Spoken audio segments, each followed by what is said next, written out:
Leigh Hobbs, Homegrown Hobsons Bay writer, was born in Williamstown, as were his parents and his paternal grandfather. His fascination with time, history and architecture stems from this childhood in this seaport town.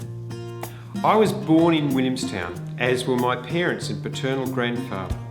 I went to the kindergarten opposite the Willie Town Hall, then Williamstown State School, as did my mum Gwenma and her 7 brothers and sisters.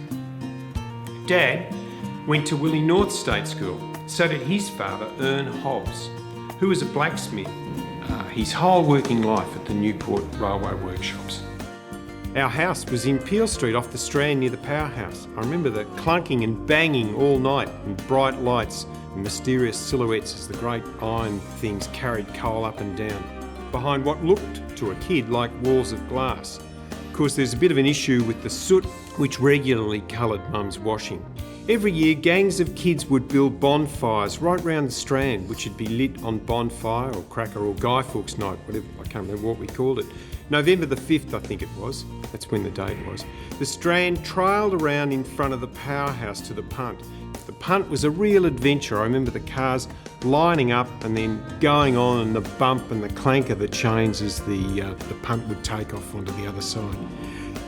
For a little kid, Willie was a magical place to grow up in. Well, for me anyhow. I had lots of relatives scattered about. Auntie Rose ran the post office, Uncle Teddy drove a tugboat, Uncle Norm worked at the petrol station in Ferguson Street, just up from Uncle Eddie Marr's record shop. Another worked at forges which had those crazy things on wire which held cash and shot to and fro up near the ceiling. The Strand in the 50s still had lots of marvellous Victorian houses and gardens. The most impressive was Maritima, or we all knew it as Captain Garnsworthy's house, which I thought was haunted. Anyhow, it was demolished, alas, like most of them. In summer, everyone, all the rallies, seemed to head to the beach. Not everyone had cars in the 50s, so people tended to stay in Willie. It was pre-Westgate Bridge. So Williamstown felt, and was in fact, quite cut off. I think my fascination with time, history and architecture originated from my childhood here. Williamstown had atmosphere. Nelson Place, for instance, was like a ghost town in the 50s.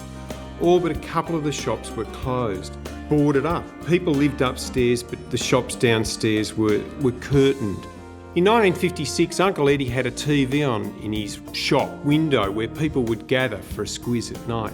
We were one of the first families to have a TV in our street. Out on summer evenings, Dad would run an extension cord out onto the front lawn, and we and the neighbours would sit round on deck chairs watching telly. It all seems a million years ago now, but thankfully, Williamstown still has lots of atmosphere.